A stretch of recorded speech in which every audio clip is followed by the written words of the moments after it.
안녕하세요. 저는 이제 50을 앞두고 있는 가정주부예요. 제가 오늘 이렇게 글을 쓰게 된 이유는 약 1년 전 있었던 터무니없고 다시는 겪고 싶지 않은 악몽 같은 일 때문인데요. 제가 인생을 잘못 산 것 같고 모든 게 제 탓 같다는 생각이 들면서 마음이 복잡해 이렇게 글을 남기게 되었네요. 제가 친정에선 둘째거든요. 위로 오빠가 있고 밑에 여동생이 하나 있어요. 동생은 아직 미혼이고 오빠와 저는 기혼이에요. 전 32살에 결혼해서 남편과 아이 둘이 있는데 아이 하나는 대학을 다니고 하나는 고등학교 이제 올라가네요. 가끔 싸우기도 하지만 나름 단란한 가정을 꾸리면서 행복하게 살고 있었습니다. 친오빠는 20년 전쯤 서울 여자와 결혼했어요. 저희는 지방에 사는데 지금 생각해보면 새언니가 저희 집 조건을 정말 많이 따지고 결혼을 한 것 같아요. 사실 저희 아버지가 공장과 사업을 하셨는데 그게 꽤 잘 됐거든요. 그래서 소소하게 치자면 경양식 같은 곳도 자주 가고 그때 명품도 좀 사고 다녔던 것 같아요. 그 정도로 경제적으로 여유로웠답니다. 새언니를 처음 봤을 때 천사가 있다면 정말 저런 모습일까 라는 생각을 했죠. 왜냐하면 상견례 때 하얀 블라우스를 입고 수줍게 웃으면서 나긋나긋한 목소리로 부모님과 제게 말을 해주시는데 저런 사람이라면 정말 잘해줄 수 있고 집안이 더 화목해질 거라고 생각했어요. 상견례 후 돌아오며 우리 가족은 모두 입이 마르도록 새언니를 칭찬했어요. 그렇게 바르고 얌전하고 사랑스러울 수 없다고, 또 얼굴도 예쁘고 집안도 학력도 그만하면 나쁘지 않다고, 사람이 중요하지 배경이 중요하냐며 모두들 이 결혼을 찬성했어요. 오빠와 새언니의 결혼 후 새언니는 오빠와 제게 정말 이렇게 잘해줄 수 없었어요. 아가씨 아가씨 거리면서 서울에서 화장품이나 옷, 가방 등을 사주거나 가끔은 기념이라며 빨간 내복도 사다 주고 그랬거든요. 저도 그래서 그런지 새언니를 정말 좋아하고 잘 따랐고요. 물론 저희 부모님께도 아주 잘했고요.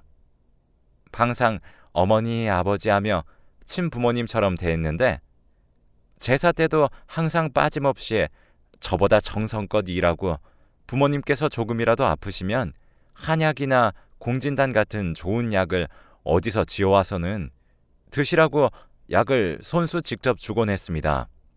또 어깨가 뭉친다고 그냥 작게 아버지께서 혼잣말 하신 것도 허투루 듣지 않고 아버님, 제가 안마해 드릴게요 라고 하며 친딸인 저보다 훨씬 자식 같고 잘해준다면서 어머니께서 보고 배우라고 장난식으로 면박을 주시기도 했네요. 정말 저희 부모님께 잘했어요. 제가 보기에도 정말 저런 며느리가 이 세상에 존재할까 싶을 정도였거든요. 저희 아버지도 딸인 저와 제 동생보다 새언니를 더 좋아하고 새언니를 저희보다 자주 데리고 쇼핑도 가고 차도 마시면서 여행도 가고 그랬어요.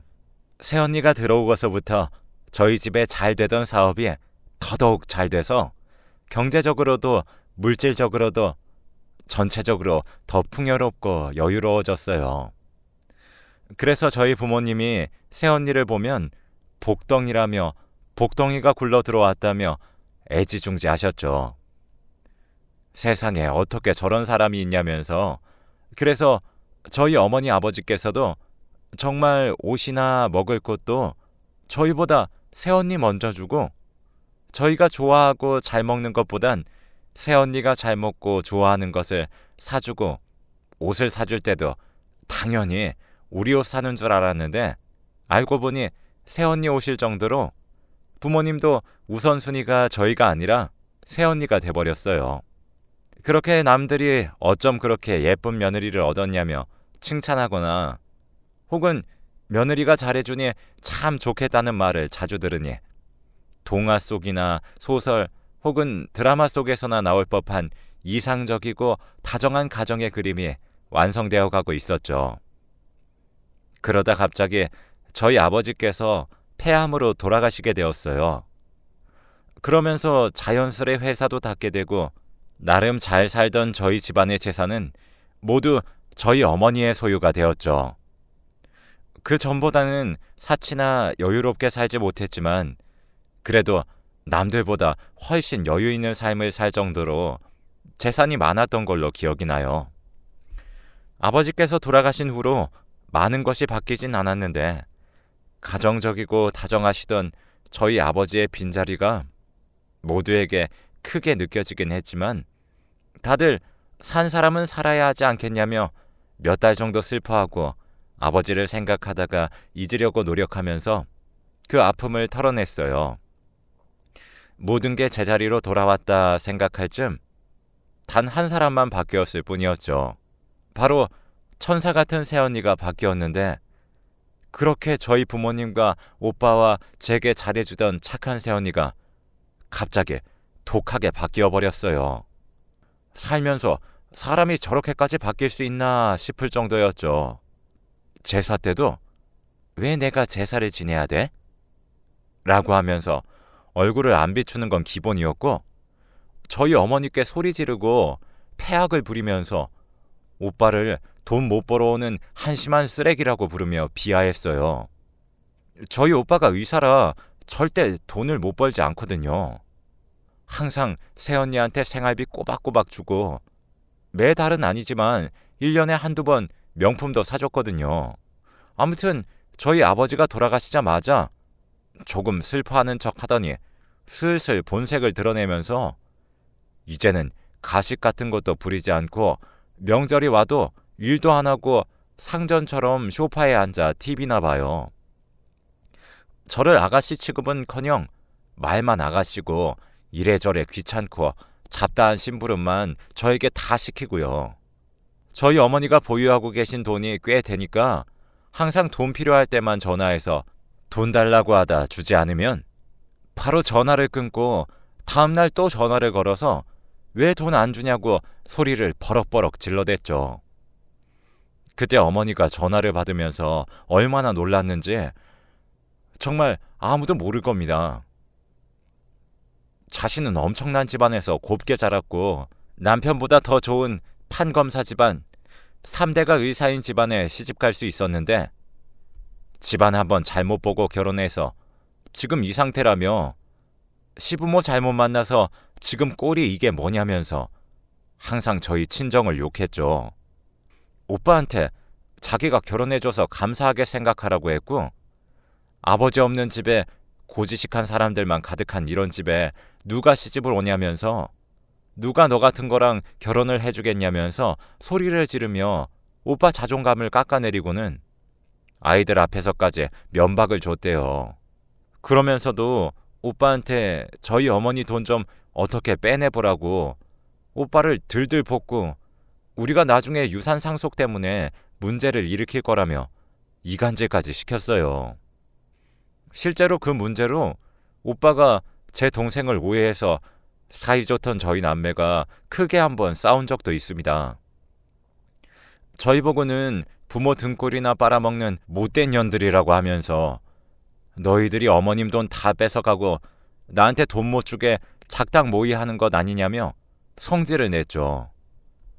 아직 돌아가시지도 않은 어머니가 돌아가셨을 때를 이야기하며 유산은 다 자기 것이니 너네들은 손댈 생각하지 말라고 으름장을 놓고요. 아니, 만약에 어머니께서 돌아가셔서 유산이 상속된다고 해도 어머니는 세 남매에게 나눠주실 생각이라고 하셨고 만약 오빠가 모두 가져가게 된다 해도 오빠와 새언니의 공동 소유이지 어떻게 그게 자기 것이 되죠? 정말 그 말을 듣고 이게 저 사람의 본색이고 민낯이구나 하는 생각이 들었어요. 그래도 지인들 신경은 쓰이는지 명절 때 되면 꼬박꼬박 내려오긴 하는데 올 때마다 하는 얘기가 귀찮아 죽겠다 아니면 돈 달라는 얘기뿐이니 가족들 얼굴 보러 인사하러 내려오는 게 아니라 왕노릇하고 돈 뜯어내려고 오는 것 같다는 생각을 정말 많이 했습니다. 그럴 거면 차라리 내려오지를 말지. 정말. 언젠가 새언니가 한번 크게 사단낼 것 같다고 제 동생과 뒷담화를 한 적이 있어요. 말이 씨가 된다더니 저희 새언니가 크게 한번 사고를 친 적이 있는데 그게 최근에 일어난 일입니다. 그것 때문에 얼마나 힘들었는지. 바로 사기꾼 하나와 합동해서 저희 어머니한테 사기를 친 겁니다. 처음 보는 남자 사기꾼이 투자 컨설턴트라며 제 동생에게 먼저 접근을 했어요. 비트코인으로도 성공을 한 적이 많다며 포트폴리오를 보여주길래 그럴듯해 보였다고 했습니다. 근데 새언니도 그 사람 나쁘지 않고 투자를 잘하는 사람인 것 같다고 말을 해줬대요. 새언니가 그런 쪽으로는 빠삭한 사람이라 제 동생은 철석같이 믿었고 그 사기꾼은 제 동생을 통해서 저희 어머니가 그 남자를 믿게 만들어 콜라당 넘어오게 했고 그리고 그 사람은 말을 굉장히 믿음직스럽게 잘해서 제 어머니가 보유한 집과 땅의 부동산 담보로 대출까지 받아 전 재산을 몽땅 자신이 소개한 그 주식에 투자하게 했다는 겁니다. 알고 보니 어머니 재산을 몰래 조사한 모양이었어요. 그 주식을 사자마자 일주일도 안 돼서 주식은 반의 반토막이 났고 사실은 그게 유령 회사였던 거죠. 돈은 남자가 다 가져갔고 저희 어머니와 제 동생은 한순간에 모든 걸 잃었어요. 집도 잃어 갈 곳도 없어 한동안 저희 집에서 지냈는데 고맙게도 신랑이 저희 집에서 지내게 편의를 봐줬고요. 그런데도 새언니는 어디서 돈이 났는지 매달 명품을 사입으면서 저희 어머니에게 티끌도 도움을 주지 않았고 어머니 일은 어머니가 알아서 하시라며 오빠에게 어디서 사기나 당해서 내 얼굴에 먹칠을 하냐며 꼴도 보기 싫으니 이젠 명절에도 내려가지 않겠다고 한 뒤 명절 때는 결국 오빠만 내려왔습니다. 그때 저희 어머니께서 많이 위축되셨어요. 그러다 새언니에게 도움을 요청한 적도 있었는데 새언니는 그러게 잘 하시지 이러면서 모르쇠 태도를 취했고 저라도 정신 차려 남자 사기꾼을 고소했어요. 그때까지만 해도 저와 식구들은 이 일의 뒤에 새언니가 있는지 꿈에도 몰랐죠. 누가 상상이나 할까요? 자기 시댁을 상대로 사기를 칠 며느리를. 형사소송과 민사소송을 준비하면서 저도 너무 지치고 힘들었어요. 특히나 저희 사건이 빠르게 진행이 안 돼서 매주 경찰서에 찾아가 형사님한테 잘 부탁드린다고 말도 하고 아이들 밥도 제대로 챙겨주지 못한 채로 법원 경찰서만 왔다 갔다 하니까 형사님이 저한테 고생한다고 말할 정도였어요. 그러다 사기꾼이 잡혔고 검사님과 형사님의 조사에도 자기는 절대 그런 적 없다며 오히려 무고죄로 역고소할 거라며 저를 위협하더군요. 저라도 정신을 차려야 한다는 책임감만 아니었다면 그 자리에서 울고불고 난리가 아니었을 겁니다. 저는 너무 무서웠고 두려웠거든요. 저희 아이들에게 해코지라도 할까 싶었지만 사기꾼 그 남자가 백날 첫날 아니라고 말하면 뭐예요? 증거들이 다 차고 넘쳐서 재판에서 승소까지 하게 됐죠. 그 사기꾼이 최고형을 받고 재판이 끝나려는 순간 그 사기꾼이 피고석에서 벌떡 일어나 저희 새언니 이름을 외쳤어요. 저는 왜 저러나 싶어서 새언니를 쳐다봤는데 새언니가 굉장히 당혹스러운 얼굴을 하면서 손을 떨고 있더군요. 저는 그때 뭔가 숨겨진 진실이 있고 일이 무언가 잘못됐음을 인지했죠. 사기꾼이 하는 말을 정신 똑바로 차리고 자세히 들었어요. 보안요원이 사기꾼을 끌어냈지만 사기꾼은 끌려나가면서 새언니가 자신을 사주한 것이라며 새언니와 자신은 중학교 동창이고 새언니가 사기를 칠 수 있게끔 연결을 해줄 테니 저희 어머니에게 사기를 치고 거기서 얻은 돈의 일부를 자신에게 주도록 약속했다며 고래고래 소리를 질러댔어요. 그러니까 저희 어머니가 사기당한 배후에 새언니가 있었다는 소리였죠. 그 소리를 들은 저는 시간이 멈춘 것 같았고 곰곰이 생각해보니 모든 게 척척 맞아떨어졌죠. 동생에게 괜찮은 투자 컨설턴트라고 말을 흘린 것도 언니고, 그리고 저희 어머니가 돈을 잃기 시작할 때부터 많아졌던 새언니 소유의 명품들과 더 이상 오지 않던 돈 독촉 전화. 화가 머리끝까지 차오른 저는 저도 모르게 새언니라고 부르기도 싫은 사람의 뺨을 내려치며 소리를 질렀어요. 저희 어머니가 새언니에게 정말 잘해줬거든요. 김치도 손수 담아주고 고추도 직접 말리고 닦아 고춧가루를 만들어 주기도 하고, 직접 방앗간에 가서 깨를 볶아 참기름을 만들어 주기도 하고, 돈이 조금이라도 필요하다고 하면 터무니없는 일이 아니고서야 물질적으로도 도와줬거든요. 어떻게 사람이 그럴 수 있냐며 천벌받을 년이라고 고래고래 소리치는 저를 보며 새언니는 자기 얼굴을 매만지면서 조금 반성하나 싶더니 한숨을 쉬며 그래서 어쩌라고요? 라고 하는 게 아니겠어요? 저를 폭행으로 고소할 거라며 오히려 저를 농락하고 비웃었고, 제가 배은망덕하다며 가정교육을 어떻게 받았냐고 절규했어요. 분명 돈에 미쳐 가족을 저버리긴 했지만 이 정도로 사람이 못됐고 영악할 줄은 꿈에도 몰랐거든요. 가끔씩만 사던 명품을 매달 사며 온몸에 치장하던 이유가 바로 그거였어요. 저희 어머니의 돈을 뜯어내서 그 돈으로 자기가 사고 싶은 것들을 사는 겁니다. 그 돈이 거의 40억 가까이 되거든요.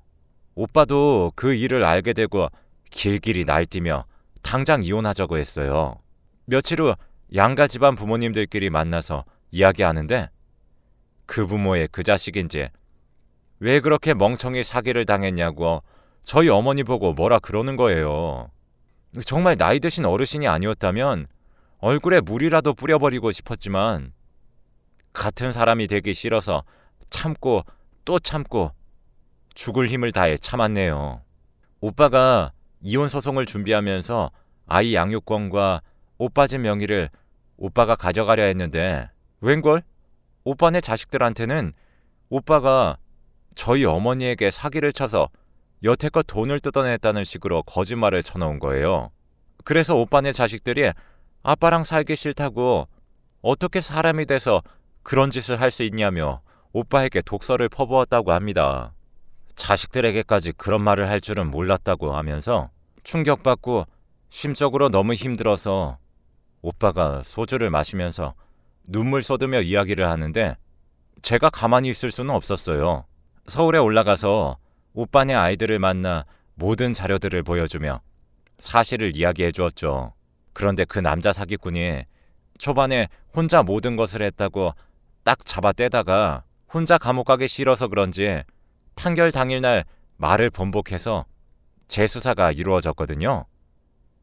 그 남자와 새언니의 통장 거래 내역부터 전화 내역과 문자 내역부터 시작해서 새언니가 그 남자를 사주하고 그 일에 관련돼 있다는 증거를 형사분들과 검사분들이 모아주시고 재판 때 제출해 주셨어요. 그런 것들을 보여주면서 너네 엄마가 거짓말을 하고 있다는 것을 이야기해줬죠.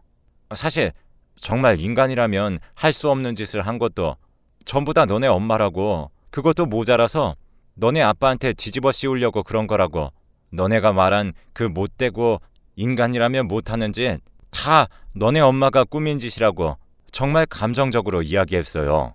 당한 걸 되갚아준다는 일념하에 아무 잘못 없는 아이들에겐 너무나도 큰 충격을 주는 일이라 미안했지만 오빠가 저렇게 슬퍼하고 망가지는 걸 가만히 두고 볼 수는 없잖아요. 아이들은 충격을 많이 받아 울기까지 하더니 아빠한테 너무 미안하다면서 나중에 들어보니 오빠와 잘 얘기해서 오빠도 아이들의 사과를 받아주고 가족끼리 뭉치는 하나의 계기가 됐대요. 큰아이는 그래도 사실을 말해줘서 고맙다는 그 말에 제가 여태껏 겪었던 모든 것들이 스쳐 지나가면서 울컥하는 겁니다. 하지만 거기서 울 수는 없었고 아이들 앞이라 그런 것도 있지만 범죄자들 모두 제대로 벌받게 하고 나서 모든 걸 내려놓자는 생각을 했죠. 다행히 수사도 재판도 저희 쪽이 유리하게 끝났어요. 그 사기꾼과 새언니, 아니 그 여자는 죄질이 나빠 법정 최고형을 선고받고 사기를 친 금액의 일부를 저희에게 되돌려줘야 했습니다. 판사님이나 검사님 그리고 형사님께서도 이런 경우는 처음이라고 하실 정도로 죄질이 나쁘다고 형사님께서 슬쩍 이야기해 주셨어요. 남일 같지 않다며 열심히 수사해 주셔서 너무 감사할 따름이네요. 그리고 오빠와의 소송도 집 명의나 양육권 모두 오빠가 가지게 되었고 그 여자는 저희에게 폐악을 부린 것에 비해 결혼할 때 가지고 온 것이 별로 없었거든요. 그렇게 30억 정도를 돌려받고 그 돈으로 제 동생과 저희 어머니께 전보단 부족하고 작은 집이지만 집을 다시 사드렸어요. 동생은 제게 너무 고맙고 수고했다는 이야기를 했지만 어머니는 그저 멍하니 허공만 바라보고 있으실 뿐이었죠. 모든 걸 잃어버린 듯한 허망하고 공허한 눈동자였는데 저희 어머니가 그 눈을 하고 있다는 게 너무 무서웠습니다.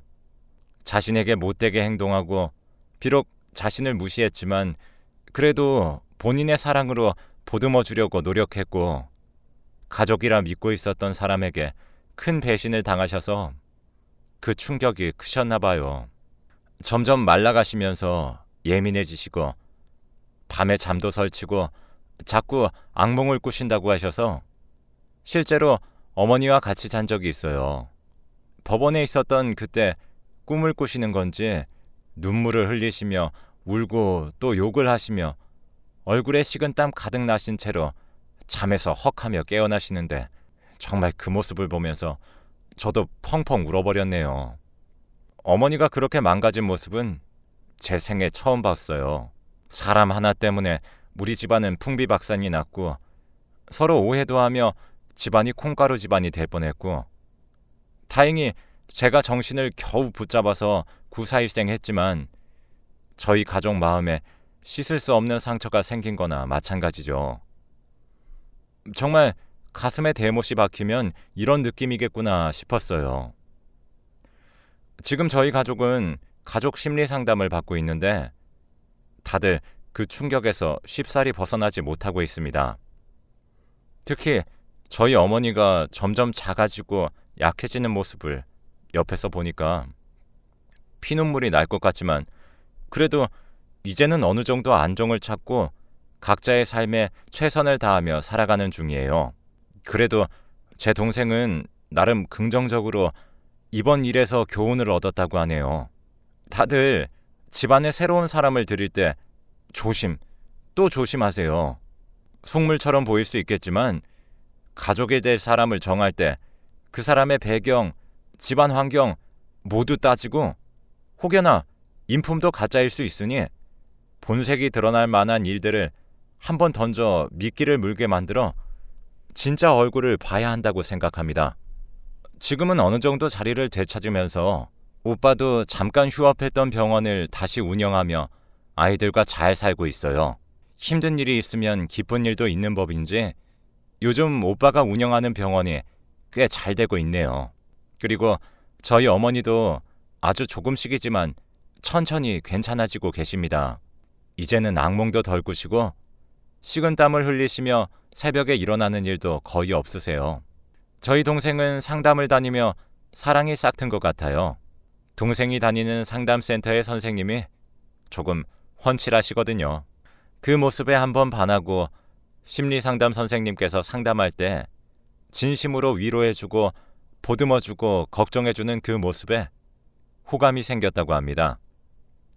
가끔 상담 말고 사적으로도 많이 만났고 어디다 말 못할 자기 심정 모두 솔직하게 털어놓을 사람이 있어 너무 좋다면서 호들갑을 떨면서 말을 하더라고요.